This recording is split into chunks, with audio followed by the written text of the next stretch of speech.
We've got some good news for driven game shooting. As of the 2nd of December 2020, England enters a new 3-tier system, which means that driven shooting will be able to commence in a COVID-safe manner. The tier system is slightly different to the previous tier system we had at the beginning of November. There's slightly stricter rules around each tier, and each shoot needs to be aware of where they are and what the rules are within the tier they fall in as a business, syndicate or DIY shoot.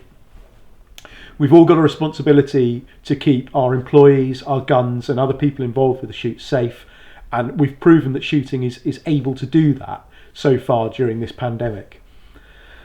Each tier has various restrictions depending on the infection rate and the hospital admission rate, so that needs to be bared in mind. Tier 1 is the lowest tier, and in terms of shooting, only 2 areas come under Tier 1, which is all of Cornwall and all of the Isle of Wight. That means various things, but it means you can shoot, and the rule of 6 applies to indoor guests. If you come from Tier 2, you must stick to the rules within Tier 2 if you go into a Tier 1. So you shouldn't be meeting indoors with your friends from Tier 1. Those of us in Tier 2 will still be able to shoot driven game in a formal setting, but the rule of 6 does not apply to indoors, so you cannot have people indoors with you. Otherwise, it's very much running your shoot as a COVID secure operation like we have been. Travelling in and out of a Tier 3 is advised against. It's something you shouldn't do. There are very specific reasons why the government will allow travelling outside of a Tier 3, which include childcare, caring for a relative or medical help, among others, including work. But the advice is to not leave a Tier 3 and enter a Tier 2 or 1, and equally not leave a Tier 1 or enter a Tier 2 or 3.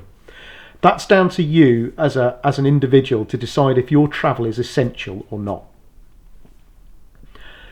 If you need to travel through a Tier 3 from a Tier 1 or Tier 2, that is okay.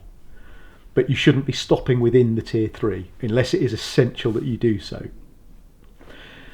The NGO on our website have a document which you'll be able to read with an updated guidance, and that's updated every time we're able to when the government give direction. So that's downloadable, and we'll put a link in the description of this post. We also, you must remember, we're still operating shoots under COVID secure remits. So you must have a risk assessment in place, and you must have signage up, and you must stick to social distancing of 2 metres or 1 metre plus where that's not possible. The NGO can also provide a risk assessment outline for you if you need that for our members. Again, contact John Clark or myself or the NGO office, and we'll be able to get that out to you. It's been written by Lysets, who are the underwriters of our insurance policy. The last thing to say is it's good news that we're able to shoot. Happy shooting, everyone. Stay safe, and remember, keep COVID secure.